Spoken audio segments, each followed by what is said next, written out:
I found it to be, at best misguided, and at worst, an active attack on the gym community.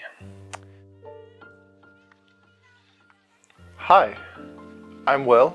I'm a powerlifter, aspiring powerlifting coach, and I've been an avid gym goer for many years. And over that time, I've seen something quite troubling with general trends and attitude that people going to the gym have. I remember when I first started really focusing on training, and the gym felt like a very welcoming place. But when I look at it now, I see creators pushing people out. I see people being deliberately made to feel less welcome than they were even a few years ago. And it feels very disappointing to me. This video was initially thought of in response to a video that Jeff Nippard made on the premise that being more attractive makes you more successful in relationships. I found the video deeply troubling. I found it to be strongly distasteful. I found it to be, at best misguided, and at worst, an active attack on the gym community. And I'd like to talk about why I think that a bit. I'd like to start this video off by saying I don't hate Jeff Nippard.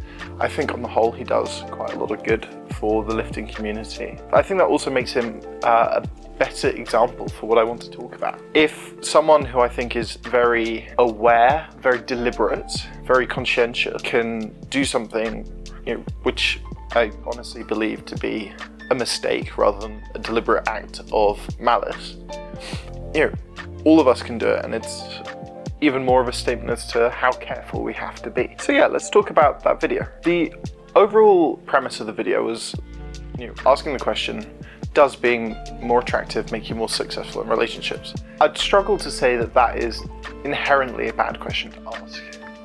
I don't think it's a good question to ask, because I think it implies to people that they need to go to the gym, they need to improve on themselves to be worthy of relationships and worthy of love. And I don't think that's true. But I don't think it's good, or I don't think it's bad. I think it is not ideal. But a lot of the language used in this video I think is really quite bad. And I think a lot of the philosophy of the video is bad. And that's to say nothing of the fact that the statistics that Nippard uses are ungrounded in rigorous scientific reality. He does no hypothesis testing, he does very little data management, blah blah blah blah, doesn't really, who cares? That's kind of besides the point, just irks me a little bit. Let's start by asking the question of how many women or female presenting people we see in gym spaces compared to men. I'd say that in the gym group Paddington, a gym that I've been going to for many years, I saw 4 people who are male presenting for every one person I saw that was female presenting. That's a huge gap, right? So something must be driving that.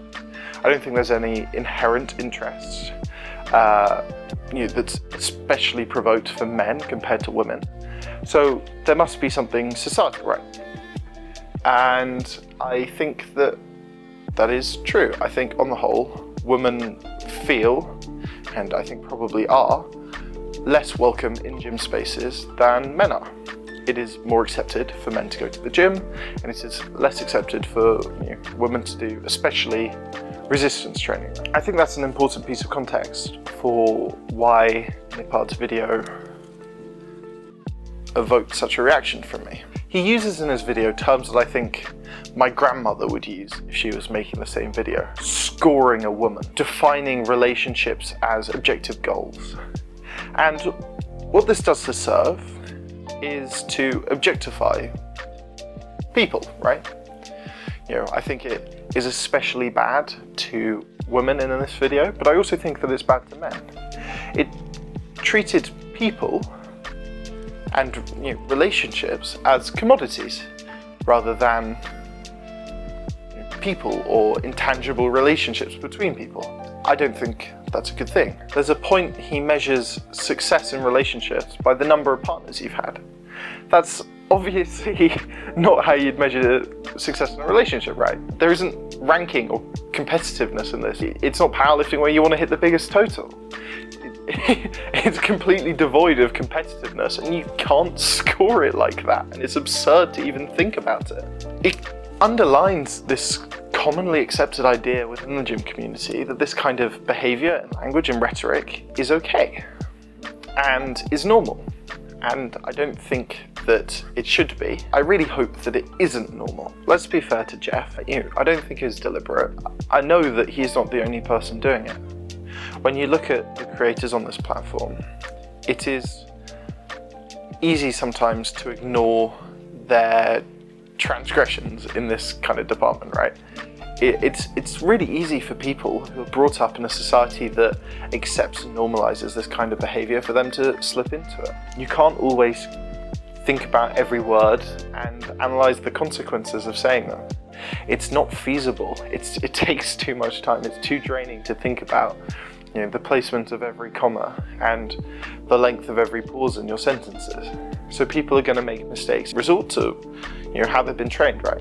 But when you are a professional content creator, of course you're gonna not be 100% all the time. Of course you're gonna make mistakes. Of course you're gonna misspeak, and that's completely fine. But also part of it was how the community reacted, which I don't think you can really make that same argument for.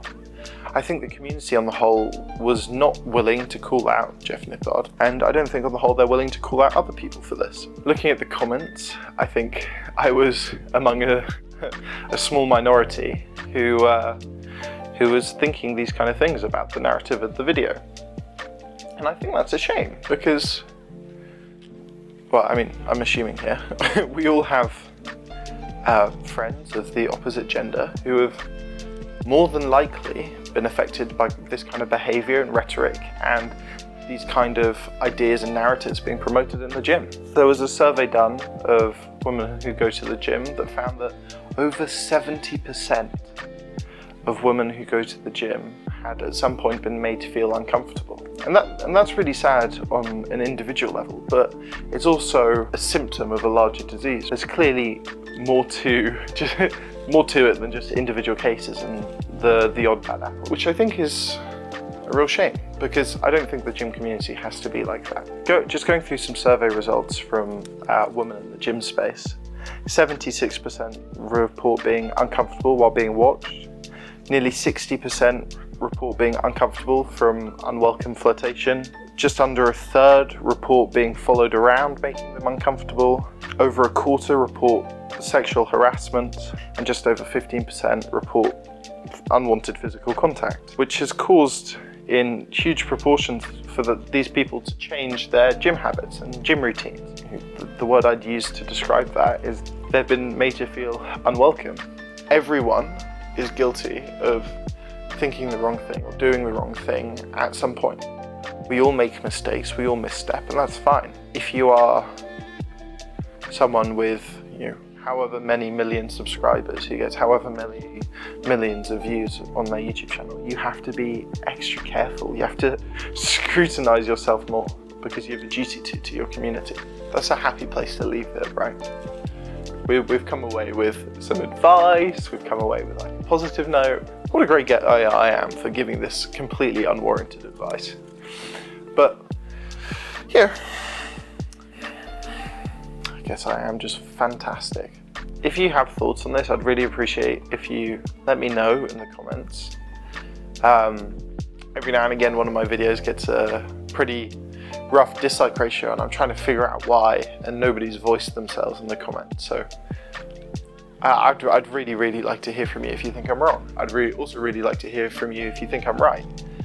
Getting a balanced set of opinions and views in the comment section so that people who come, all 7 people and my mum who come and watch this video later down the line, can see whether or not it is a real problem, what people think about it, and have hopefully what is an open, useful and interesting place for discussion. Yeah, just try to be nice. If you're not, I'll have to delete your comment, unfortunately. It's important that people are respectful. You're more than welcome to disagree with me. Just be nice, eh? See you next year, guys. Get it? Because it's nearly New Year's Eve. I'm so funny. Oh my god. Someone actually did that to me in the gym today, and I wanted to kill myself. So, I can't say that. Well, fuck it, I'll leave it in. I'm not fucking monetized anyway. Like, what am I thinking? Oh, maybe you get demonetized. Idiot. Yeah.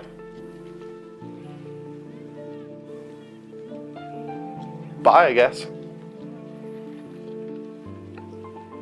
I'm hoping this outro is long enough, but I don't know if the mic's picking up. My wrist is cracking as I do this, and that's slightly worrying for my squats.